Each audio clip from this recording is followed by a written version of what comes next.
But yeah, as Kate said, I'm going to share with you just a quick overview of my undergraduate dissertation.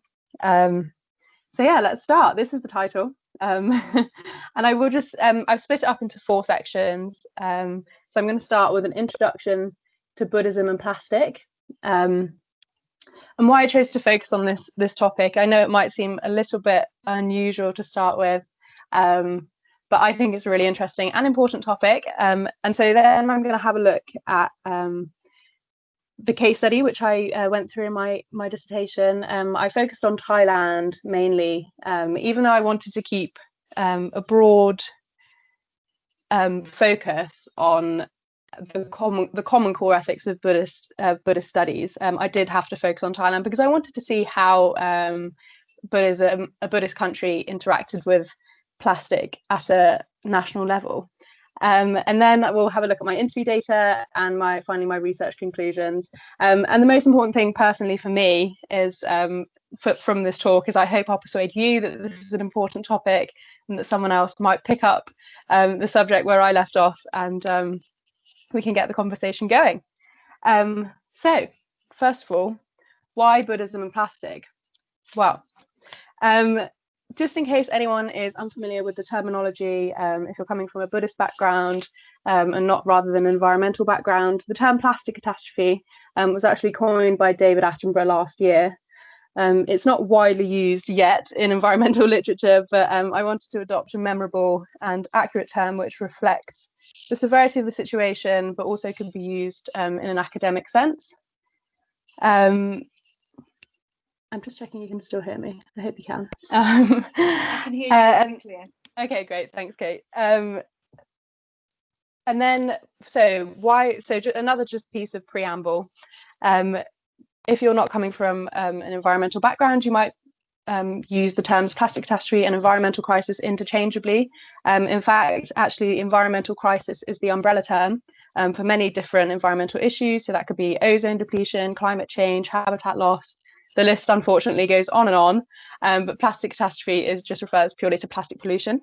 And then finally, the plastic catastrophe is obviously getting worse. It's a hugely serious threat to our world, but also in comparison to other environmental challenges, I chose it because we all have the power to make a real difference. We can all decide how much plastic we consume, whereas we might not be able to decide quite so easily how much carbon we emit. Plastic, we can all get involved with. And also because it's tangible and it's visible, we can't deny it. And it's not an issue really that should be or can be quite so easily pushed to the scientists to deal with. We all have a responsibility for it, which also means that religious bodies should have a responsibility for dealing with it. So I've just got 2 key facts that really stick in my mind. This first one, every year 8 million tons of plastic goes into the ocean, the equivalent of 5 grocery bags filled with plastic for every foot of coastline in the world.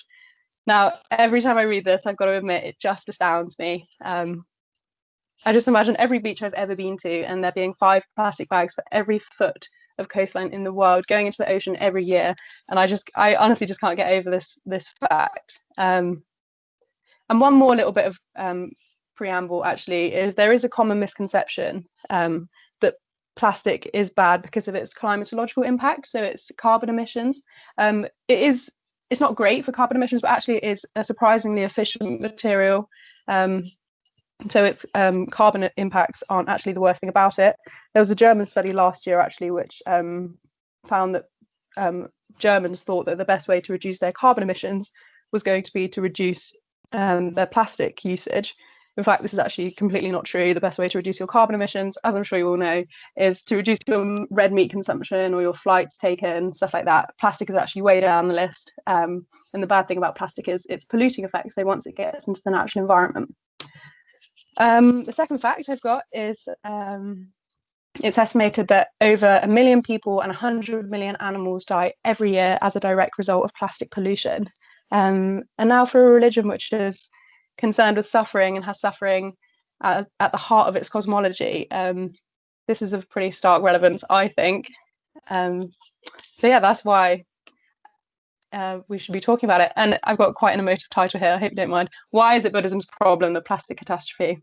And firstly, from a purely personal point of view, as Kate said earlier, from my education, I've always been interested in religion, but also always interested in the sciences and environmentalism. But I found that there wasn't that much linking the two topics together, which I found rather strange, because obviously the environmental crisis is one of the biggest problems facing our world today. But also religion is one of the main things that drives this world. And so why is there not so much dialogue between the two? It seems obvious to me that we would be adopting things from religious teachings to be able to try and teach us how to look forward and help the world around us.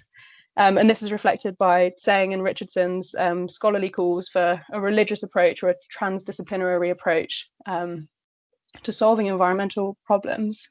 Another reason that Buddhism and environmentalism should be linked, obviously there are many canonical links. For example, the Aganya Sutta directly links environmental exploitation to moral decline. And also Buddhism is often perceived as a green religion. Of course, some scholars push back against this and say Buddhism's environmentalism is a response to westernization. But to be honest, it's 2020. All religions need to be green religions, in my opinion. Yeah. And the next point is, I found, and correct me if I'm wrong, that the pre-existing literature in Buddhist environmentalism fits broadly into 3 categories. So that I found was vegetarianism or meat eating, forestry, and the animal release practices. So of course there was a gap where plastic stands. And finally, which was one of the sort of the key points in my, oh sorry, I've missed a point.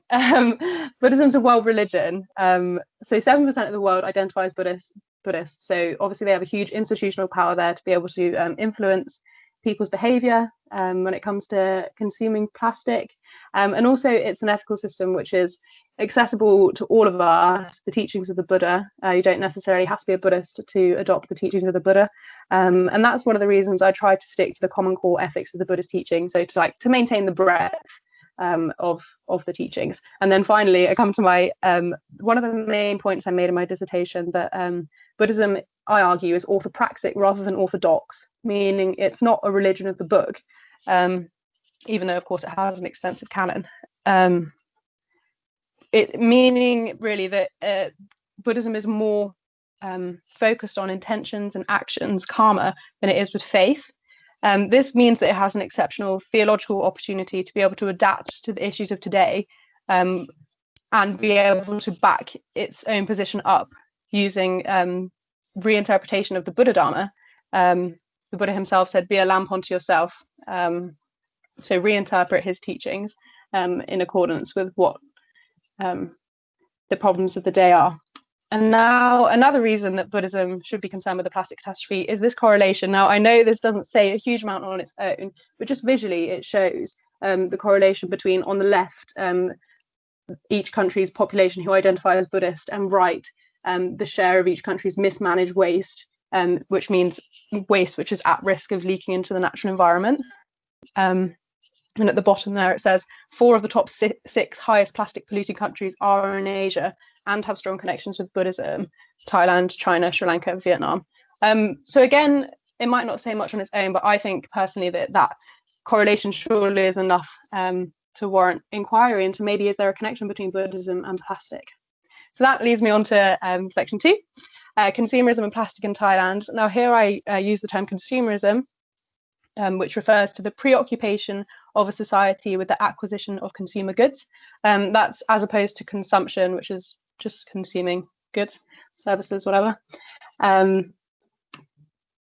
So yeah, just a quick whiz through of consumerism in Thailand. I chose Thailand as my case study because it's a neoliberal consumerist economy, but it also has a strong Buddhist population. 93% of Thai people identify as Buddhist. But yeah, it is classified by the World Bank as an upper middle income country. And as you're all aware, over the last 50 or so years, it's experienced really rapid economic growth. And again, I use the term economic growth. I refer to economic growth in a Western sense, a secularized sense, along Rostow's stages of development, as opposed to in a Buddhist sense, which is my next point. Thailand is not a Buddhist economy. This refers here to Schumacher's 1973 conception of a Buddhist economy, which he describes as a middle way between materialist heedlessness and traditionalist immobility. Now, because of Thailand's neoliberal consumerist economy, I would argue that it is today a little bit closer to the materialist heedlessness end of that spectrum. But again, push back against me if you will. This may be because of intellectual colonization, which was triggered in 1855 when King Mongkut was pressured by the British to open trade to the British. And again, this started a long process of intellectual colonization, which meant that Thailand became a very westernized economy. Now, I've got a quote here from Siva Ruska, a Thai social activist, who says that Thailand is now devoted to the religion of consumerism and Buddhism has become just a formal state religion. Now, this point, I think, is really interesting in terms of plastic pollution, because, of course, with the increase in incomes and increase in population, plastic usage has increased really dramatically over the past few decades. So my next slide is on plastic in Thailand. Thailand's an export economy. In 2018, it exported nearly 15 billion US dollars worth of plastic, which obviously is a staggering amount of plastic. And domestic consumption is really high in Thailand. The average person uses 8 carrier bags a day. I love shopping as much as the next person, but 8 carrier bags a day is pretty staggering. And those plastic bags made up 13% of Thailand's waste. And in 2010, 74% of waste in Thailand was mismanaged. So that means it was at risk of leaking into the surrounding environment, which again is just pretty shocking. There's 3/4 of the waste in Thailand is at risk of getting into the ocean or into the surrounding environment, making it the 5th worst polluter globally. Another quote here from Thailand's Greenpeace director, who says that the country's plastic addiction has led to the deaths of many endangered species. Now, again, this is probably only the tip of the iceberg, but yeah, it is obviously still pretty shocking. Now, the Thai government are making changes and are doing something about the plastic catastrophe. They introduced a few years ago the Plastic Waste Management Roadmap, which is, of course, a step in the right direction. However, its aim to only consume recycled plastic by 2027 didn't actually introduce any legislation. So it relies on voluntary support,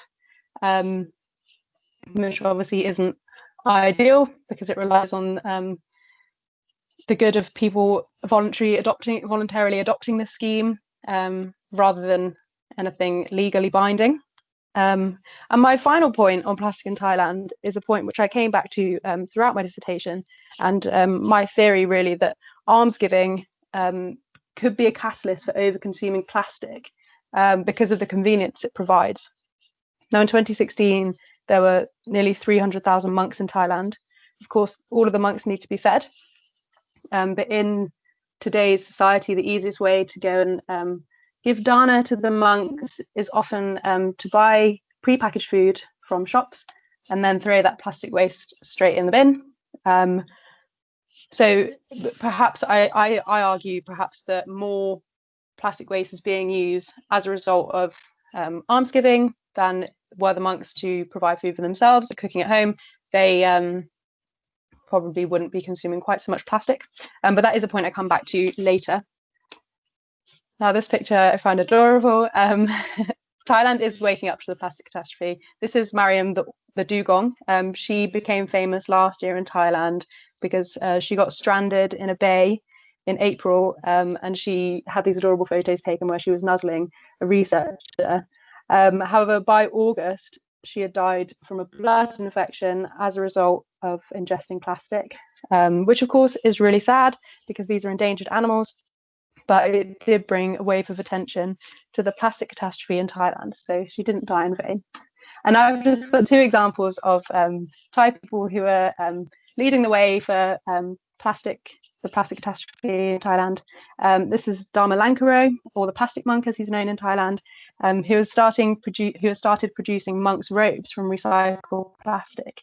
He has encouraged his community to collect 10 tons of plastic a month, which they then turn into saffron robes. yeah, so they then turn them into monks' robes. Obviously, this is a great example of a religious figure leading the way for plastic. But I've also got a more secular figure. This is Lily. Last year, when she was 12, she led talks with business owners and government officials on how to lessen single-use plastic. Now it worked out really well because she's obviously a great advocate for other children, but also the business owners admitted that it was very difficult to ignore a child. And she did a great job because at the start of this year, Thailand introduced a plastic bag ban. Even though it was only for its major retailers, it is still a step in the right direction. So there are things being done in Thailand, but obviously there is still a long way to go. Excuse me. So now comes to my interview data. I wanted to really look at how Buddhists interact with plastic at an individual level.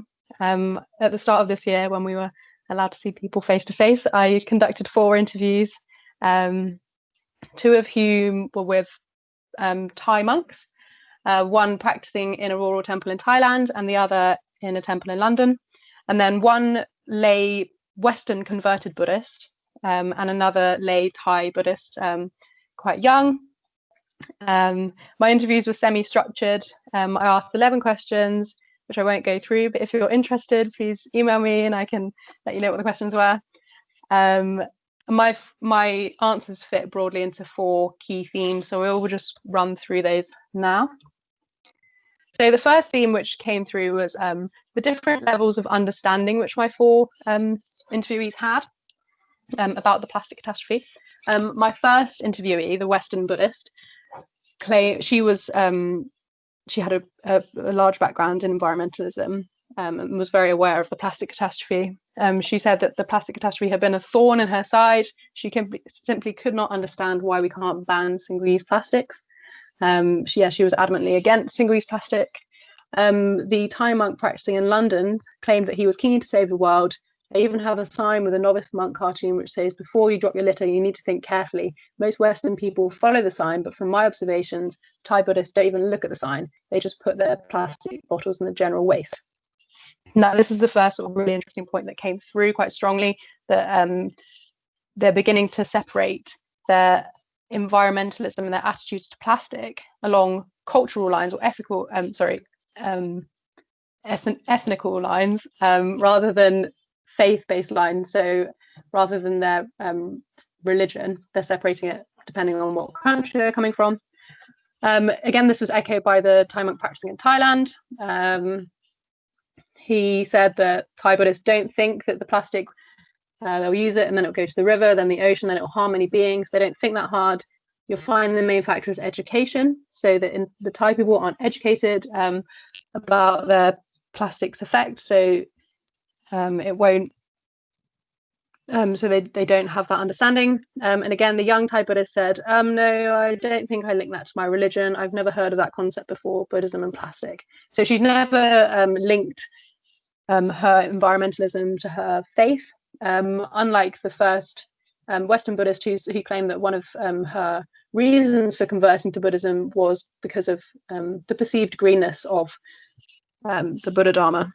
And at the bottom, I've just got a little summary of each of the sections. This showed that my interviewees predominantly divide environmentalist sentiment along cultural dichotomies rather than religious ones. Western converted Buddha showed a greater likelihood to think of the Buddha Dharma to link the Buddha Dharma with her already well-informed environmentalism. All 3 of the Thai Buddhists showed a less instinctual connection between their faith and their attitude to plastic consumption. Now, this is a really key point, which I come back to later. The next theme, though, however, was responsibility. So the first, the Western Buddhist said that the Buddhist emphasis for compassion, loving kindness, and empathetic joy could definitely inform policymakers in a meaningful way on how to solve the plastic catastrophe. So there she's claiming that religion could have something to say alongside governmental bodies to find a way forward for the plastic catastrophe. The Thai monk in London said that monks are spiritual leaders, so people tend to believe the monks rather than believing the government. But then he sort of backtracked his answer slightly. He was perhaps becoming aware of risk of getting involved in engaged Buddhism that there is for monks, and said it's mainly about government policy. Monks just follow government policy. So he's really sort of pinning the responsibility of the environmental crisis there onto the government rather than on religious institutions. And the next monk said, we must try and find a way to produce a new kind of plastic that can dissolve easily by offering a monetary incentive. Then we'll solve the problem quickly. A very pragmatic view taken from this guy. In the meantime, though, Buddhist leaders should give a sermon, teach about the way of life of the Lord Buddha, consume less, reuse. Again, I thought this was a really interesting point, that he, in his first part of his answer at least, is relying sort of on free market forces. He's seeing that monetary incentives are what makes the world go round. So perhaps his Thai background there, the neoliberal consumerist economy in Thailand, could offer, obviously, if there's a monetary incentive, help sort out the problem of plastic pollution. So I thought that was an interesting point for a monk to make. And then finally, the young Thai Buddhist, he said, for young people, it's not really about religion at all. It's just like saying a superstar saying, oh, we need to save the world. But the Sangha can motivate people aged 40 up to reduce their plastic consumption. Again, I thought this was really interesting that she would that she gave responsibility here to the celebrity as their main form of authority.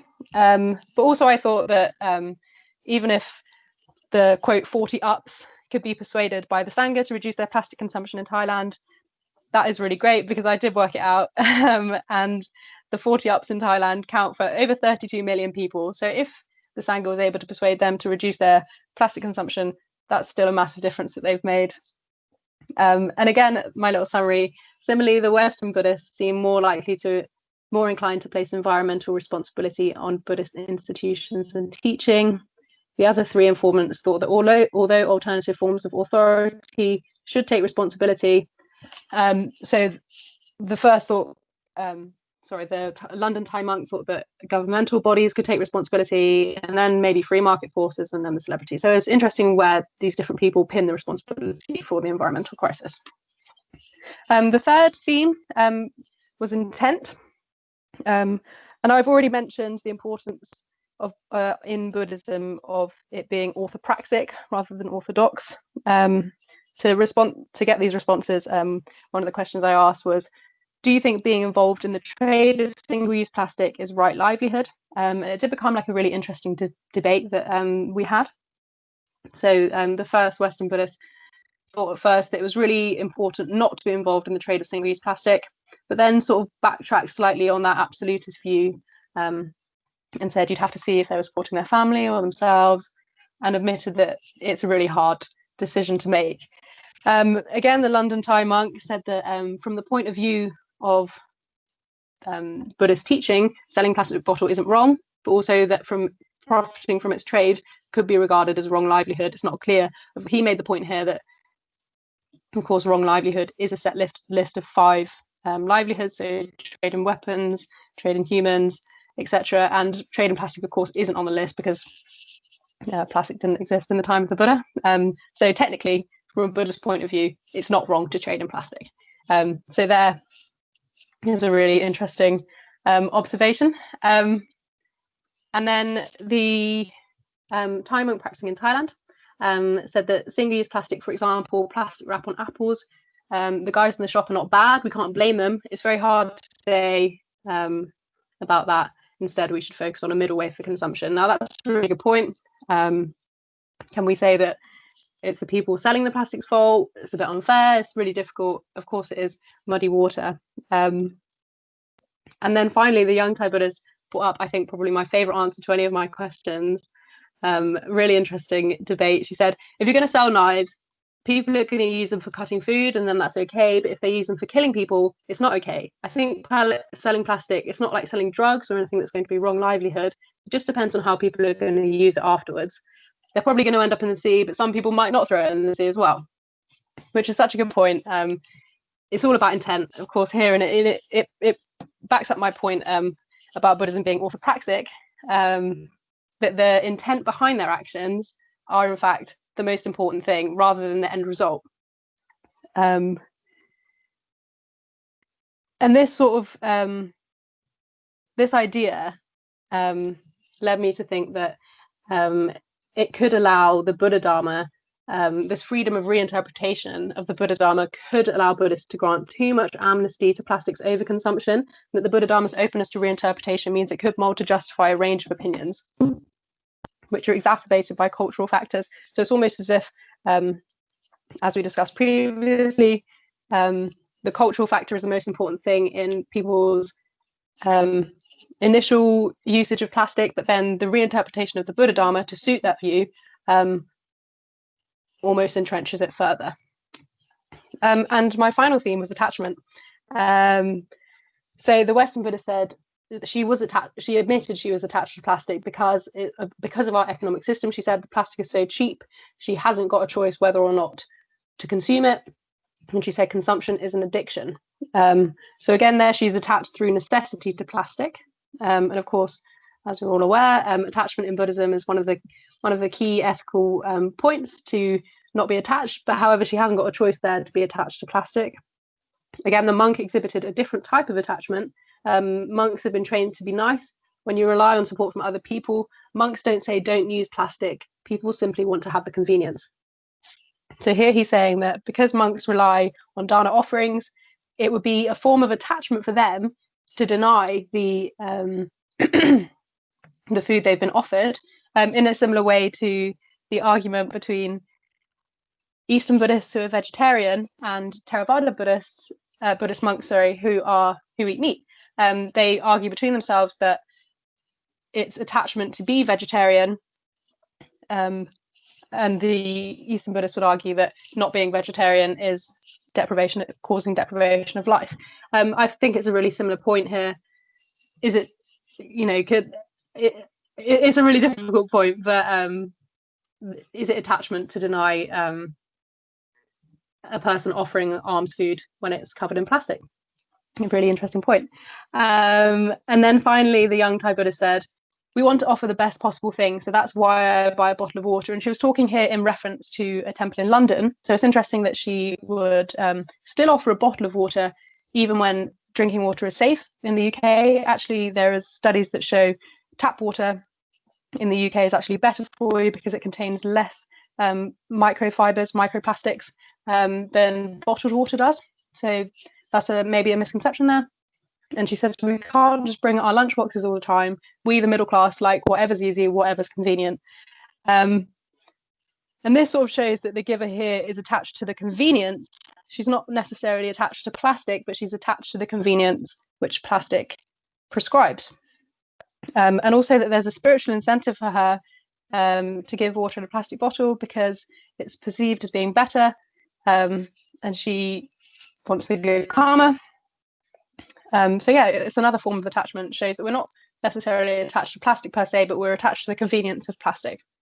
And that's what the bottom sentence is summarizing. And finally, I will come to my research conclusions. Unfortunately, Buddhism is part of the problem. As I already said, with dana, it does have the capacity to perpetuate the plastic catastrophe just because of the convenience that plastic offers for those giving offerings to monks. But also the Buddha Dharma's openness to reinterpretation can theologically justify a nonchalant attitude to the plastic catastrophe, i.e. the intent wasn't bad, so it's not their responsibility, it's not my responsibility to solve it, that sort of attitude. But also a back to basics approach for Buddhist ethics, I think, could be part of the solution, and a really important part of the solution to the plastic catastrophe. Interviews taught me to separate Buddhism as a religion from the Buddha's ethical teachings. Now, of course, every religion has really important cultural values subscribed to it, but by removing these values just for a moment and using the common core ethics of the Buddha Dharma, it provides us with an opportunity to better understand our relationship with plastic. And I thought by combining some really core ethics, Buddhist ethics, the Four Noble Truths, and I'm sure you're all aware of Thich Nhat Hanh's 5 mindfulness trainings, which are a reinterpretation of the 5 precepts, which are just sort of revised for a more universal and relevant in today's society adaptation of the 5 precepts. Using these 2 ethical principles, we can form a lens through which we can see more clearly our relationship with plastic, and that will hopefully motivate us to change our actions. So I've come up with 2 combinations. I'm sure there are more. So firstly, the cause of suffering is craving, the second of the 4 noble truths, and that coupled with Thich Nhat Hanh's 5th training, to be aware of the suffering caused by unmindful consumption.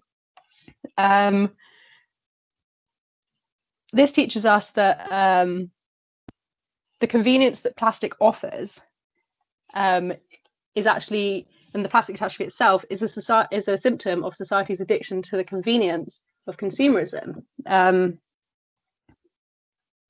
And once we understand this, and we can see using these Buddhist principles that our attachment to plastic is an addiction, that's the first step in solving the problem. Of course, this is also an expression of greed, one of the 3 fires, to presume that our convenience is of greater importance than the health of the natural world, but also that sloth is expressed of us trying not to carry grocery bags or homemade food in reusable containers, or to implement a legally binding plastic waste management system.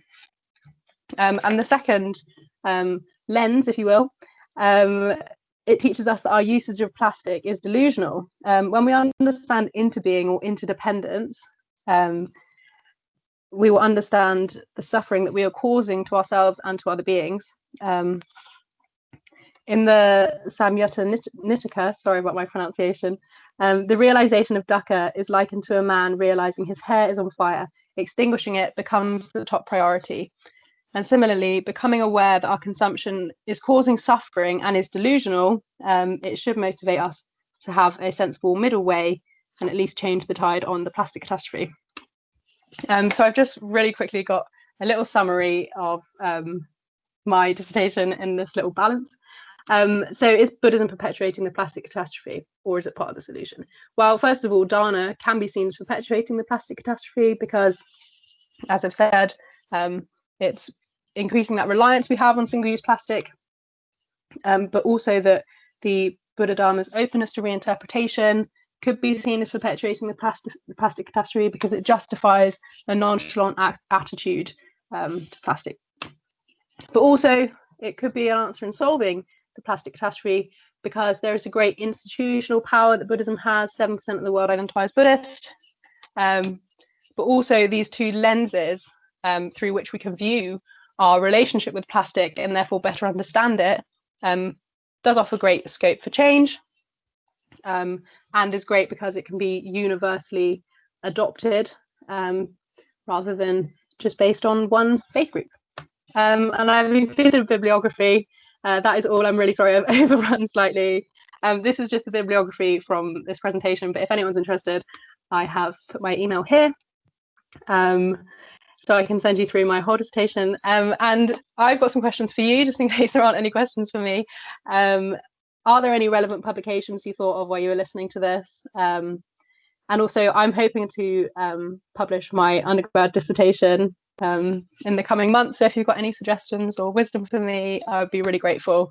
And also, this question to go away and think about, if the Buddha was alive today, would trade in single-use plastic be on the wrong livelihood list? Okay, thank you so much. I hope you can all still hear me. Becca, thank you. That's a really wonderful talk and overview. I learn so much every time I go through this material and hear you talking about it. Before we get to questions and comments for Becca, I just want to make people aware that the talks are extended to the end of Wasa until I think a week before. So I've just put the next talks in the chat. They're also going to be on the website, as are the recordings and the abstract. So next week we're going to have Tilman Frasch talking about Pali at Pagan, the lingua franca of the Theravada Buddhist ecumene.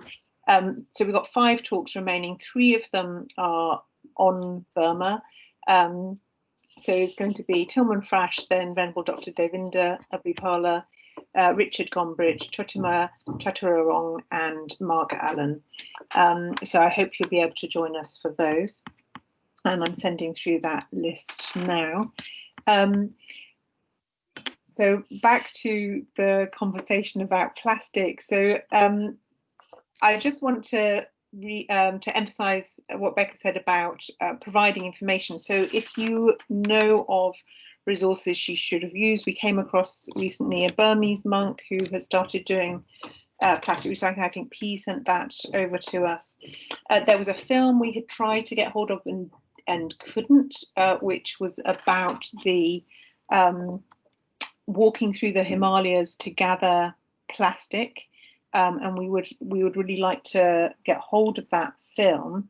It was presented at a Green Dharma Day at SOAS, but we haven't been able to follow that up. While people are gathering their thoughts, Becca, perhaps I could ask you two questions. One is, you mentioned Suchita, you quoted Suchita. Could you tell us who Venerable Suchita is and what he wrote about, why he's a useful source? And the other thing is a broader thing, which is about responsibility. So this seemed to be a big theme, and I wondered if you could say a bit about the different places we see responsibility lying. And if other people would like to ask their questions, they can either put their hand up and be invited to speak, or you can put it in the chat as well. So Becca, over to you. Thanks, Kate. So firstly, Siatika is a Thai social activist.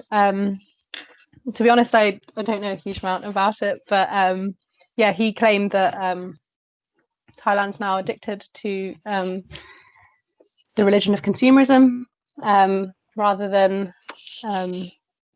Buddhism, and that Buddhism has become no more than a formal state religion, so similar to what we have in Britain, Christianity being the formal state religion, and Thailand's really quite mirrored in that sense. But also responsibility, which is really one of the key points that I wanted my dissertation to come back to. As I said, it was quite interesting with all my different informants that they all sort of had a different idea of whose responsibility the plastic catastrophe is. So the fact that there was a cultural divide really between someone who's converted to Buddhism, thinking that Buddhism has a responsibility as a religion and as an ethical system to help solve the plastic catastrophe, for me was a really interesting point, because the other three, we could say cultural Buddhists, Thai Buddhists, were less inclined to think that the plastic catastrophe was the responsibility of the religion. And I think that showed me really that by separating the cultural factors from the core Buddhist ethics, once you come at it from sort of a more neutral standpoint of being a convert, and able to link your prior understanding of environmentalism, means there's more likelihood of you coming back to Buddhism being responsible. But I mean, obviously, I think everyone should be responsible for environmentalism today, and so because all religions play such an important role in our society, that they should be held accountable. Thank you very much. Callum, would you like to ask your question?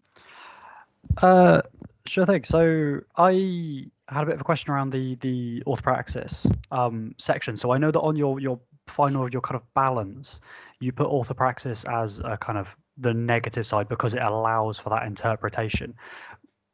Could it be argued, in your opinion, could it be argued that the orthopraxis should go on, should go on both sides, given that the ability for Buddhism to be an interpreted religion in some ways allows it to actually adapt in order to solve this crisis rather than being stationary? So in that way, can you imagine it fitting on both sides of that coin? Yeah, I think you're completely right, and honestly, I think I should correct it, because that is sort of the point I'm making, that because we have because the Buddhism offers that reinterpretation of the Buddha Dharma, it means that it can go either way. It can justify this nonchalant attitude, which is perhaps adopted by a society in which plastic consumption is really high, but then also it can, we can use those ethical principles again to teach us that we shouldn't be consuming so much plastic. So yeah, you're completely right that that openness to reinterpretation, as we see with so many like world religions, you can sort of justify whatever position you have. And I remember Kate actually teaching us about Thai fishermen, and they actually justify their killing of the fish by saying that they take the fish out of the sea and then they just die. They're not killing them, the fish just die. And so that's a perfect example of where the Buddha Dharma can sort of adapt to justify any position, really. But yeah, you're right, I think it could go on either side of the balance for sure. No, yeah, that makes sense. Thank you. We have a question from Angela Chu.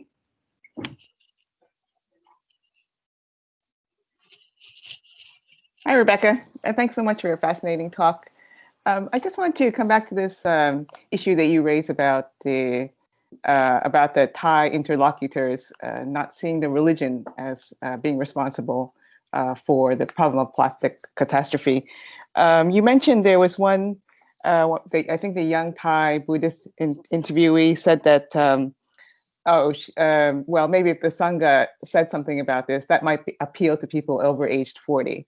So it sounded like there where the institutional power of Buddhism may be not as great as we think. And I mentioned this because you mentioned in your conclusion that that Buddhism has an institutional power that could put to work. But is there in Thailand itself a kind of limit to the ways that people think that Buddhism could really influence this debate?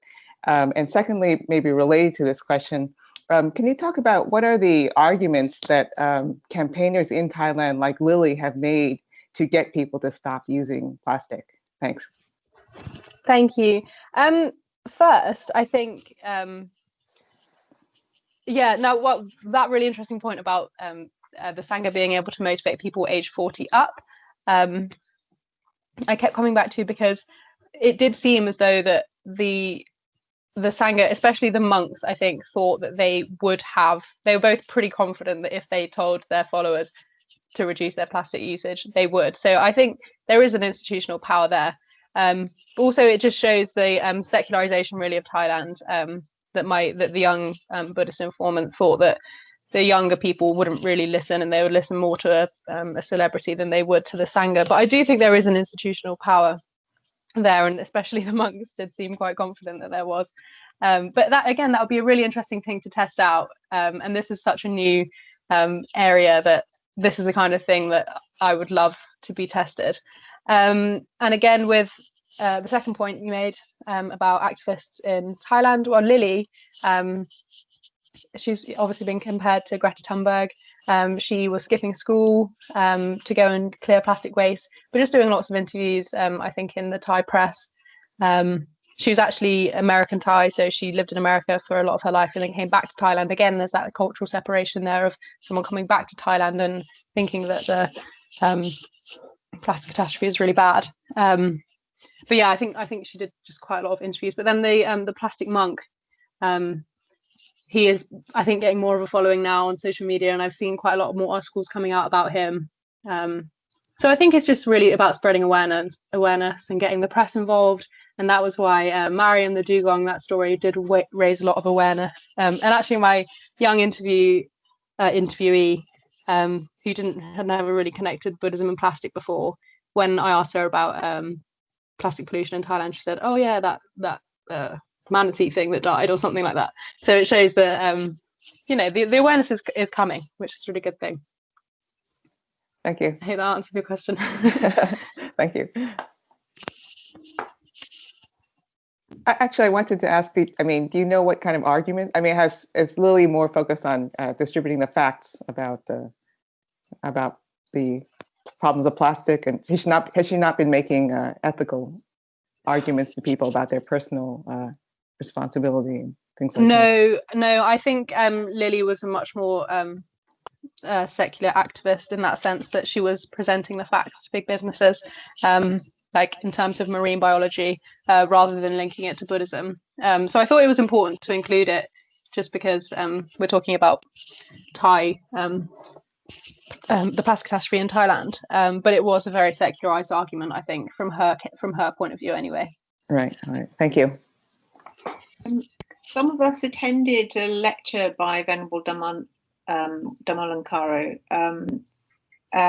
P, you were there. I wonder if people can remember the types of argument he was giving. I know that he included about, that he actually included financial reasons, and he had the design. So he had machines designed in order to do the rove making, and he did talk about merit, but I wonder if anyone else can remember the other arguments he used.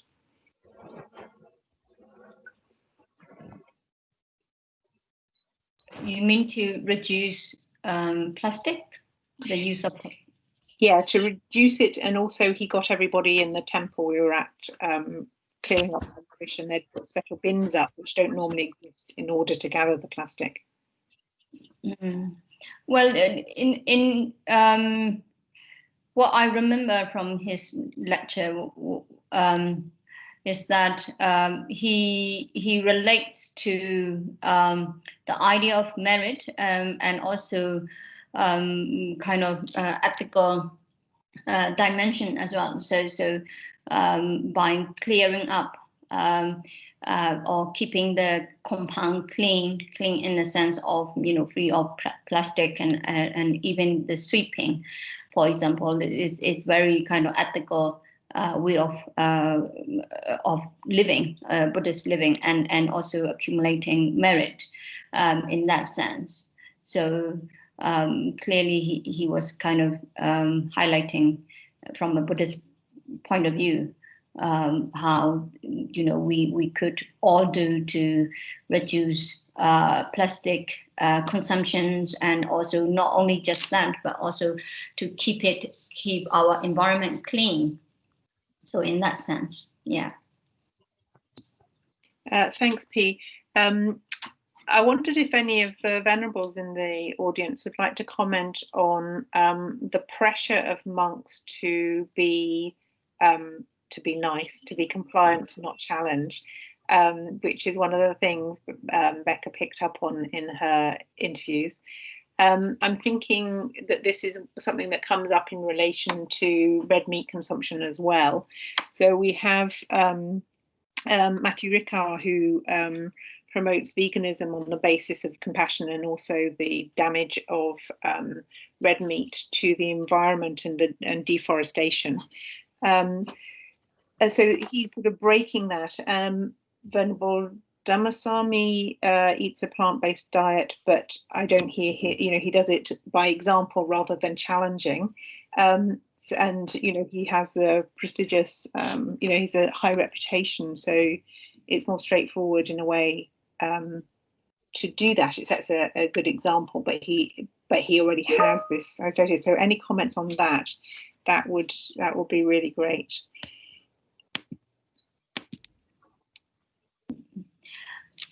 Well, I mean, the thing is, I'm not a member of Sangha, but what I notice here at Shan State Buddhist University is that we struggle to keep keep our plastic consumption down, partly because of dana, that we need to do a lot more in order to raise awareness of the danger of the use of plastics. I mean, I use the word danger because there are a lot of not just environmental problems, other health risk as well. So it's the same thing. When I do think that it's partly because of the lack of awareness that on the part of the donors So they don't do, they are not aware, so they bring single-use plastic bottles and things like that. Another thing is I wonder though about how can we actually, it's not just Buddhists as donors that causing the problem, but also the manufacturers as well. So I wonder whether Becca has any thoughts on dealing with that kind of, production of plastic and things like that, and whether you have had any, looked at how manufacturers in Thailand, for example, are aware of the problems that they might be causing. Yeah, I think that's obviously such an interesting, important point to make. But I mean, from my research, I've not found a huge deal. Of course, they've started to ban single-use plastic bags in Thailand, which is great. But on the production side, I've not seen a huge effort to stop the production of single-use plastic. I don't know, like, realistically, whether that's because, as I mentioned, they've already exported they export around $15 billion worth of plastic a year. So it is purely a financial thing. And of course, domestically, they use a lot more. But I mean, I focus on Thailand, but it's the same for most countries. And I think it's come, really to the point where the plastic catastrophe is so bad that we have to start focusing on cutting plastic consumption from both ends. So of course we have to pressure the producers to find alternative materials, but also we have to, as consumers, say no to single-use plastic. But also, as I tried to sort of point out in my talk earlier, the production of plastic isn't actually the worst thing. As a material, it's actually a pretty good store of carbon. The difficulty comes from the other end, so from governments not introducing proper waste management systems, which leaves the plastic at risk of going into the ocean or other natural environments. And that's where the problem arises. So really, we have to be focusing, I think, on the other end of the spectrum, which is kind of the misconception that a lot of people have, that really it's the problems at the other end, the disposal end. So we need to be focusing on recycling more, but even just having proper bins, having a place for people to be able to put their rubbish rather than putting it in a river. And I think that would be quite an easy problem to solve. Obviously, Thailand's a really it's a capitalist country, it's a pretty rich country. It has the ability to be able to install a proper waste management system, as do many other countries. But I think that was the shocking thing for me, really, finding out that lack of waste management, really, because I think that's where the main issue lies, rather than at the production end. Thank you, Becca. Very interesting answers. We've got a few comments in the chat. So we've got one from Tika, who says that if the Buddha plastic catastrophe had been a problem and the Buddha was alive, there would certainly have been a rule on it, but perhaps not the wrong livelihood rule. We've got a comment from Olivia, who's actually sent a link. Olivia, do you want to talk to this?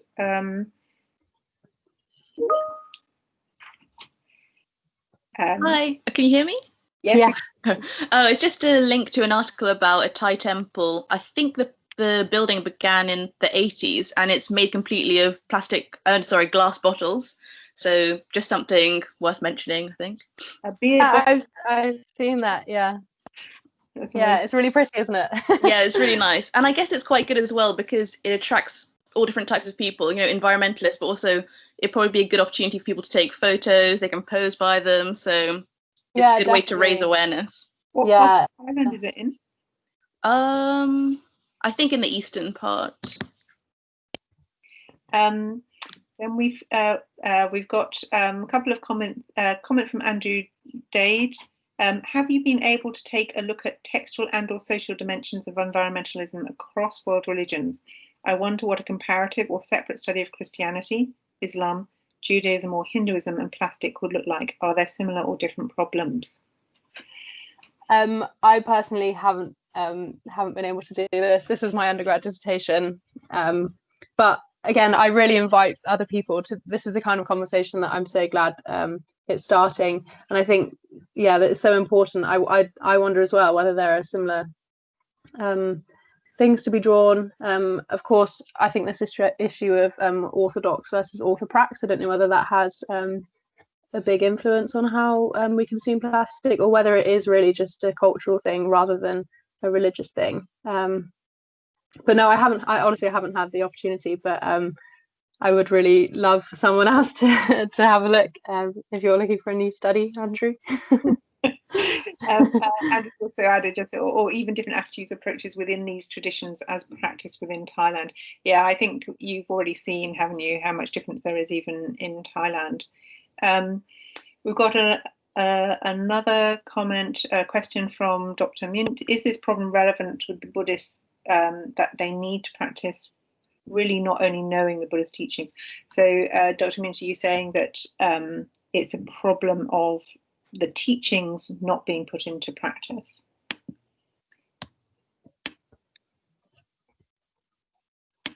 I guess that's a comment for Buddhists, really. Yeah, I don't know. That's another interesting point, isn't it? But yeah. One of the things I remember from a different study I saw on Buddhist environmentalism, that was a textual study, was actually using I can't remember if it's from the Vinaya, a Vinaya related Jataka, where Ananda gets so many offerings from the king's harem. So the king gives his wives new beautiful clothes, and he sees they're not wearing them, and they've actually given them to Ananda. So the king gets really furious and thinks that Ananda is actually running a fabric business. And the Buddha's response to this includes talking about how monks reuse robes. So the robes get reused, firstly of coverings, eventually down to making the plaster for the walls and the mats for the doors. So the dissertation I saw related this to recycling and reusing materials. And one of the new moves people may be familiar with, this is a UK business, but some ethical clothing stores are obviously turning away from plastic where they can, but also having this thing where you return the clothes to be reused. So it's a full cycle business. And so there are some interesting areas I'd have thought to look at, both in Thailand and elsewhere. And Becky mentioned the economic side. You know, if your country relies on plastic production for its economy, that also makes a big difference, because we've seen, for instance, in Bangladesh, a much more proactive work on reducing single-use plastic, and that is partly economically driven by the jute industry. We have gone over time a bit. My apologies. Does anybody have any other questions for Becca? I have one very quick last one. And this is just, I know, Becca, you were talking about wanting to publish this. Are you also looking to present it as well? And the reason I ask is I currently manage our Thai market here at King's, and I think it would be really interesting if you are interested in talking to prospective Thai students about it. Just if you'd be interested, I think it would be really interesting.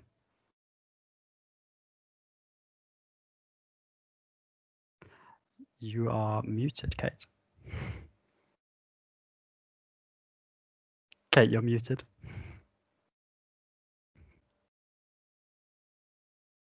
Kate, you're muted. Can you? Sorry. Yes. Sorry. I think at that point Becca has gone. We have lost Becca. We've lost Becca. She may come back in. Callum, I think that's a really nice idea, and we should take that conversation with Becca further, if that's all right. Normally at this point, as we disappear, we show our videos, and and wave goodbye to Becca so she can see her audience. But since she's not here, perhaps if you, some people are putting their thanks in the chat, and I think maybe that will be the right thing to do, because she'll be able to see those chats later. So thank you everybody for your attendance, and I hope you'll be able to join us for some of the other talks. As ever, the recordings will go up on the website, and as also the abstract, and I think Becca's also offering to make her dissertation available. So we'll finish the recording now, and that we're just still, if you want to hang on to see if Becca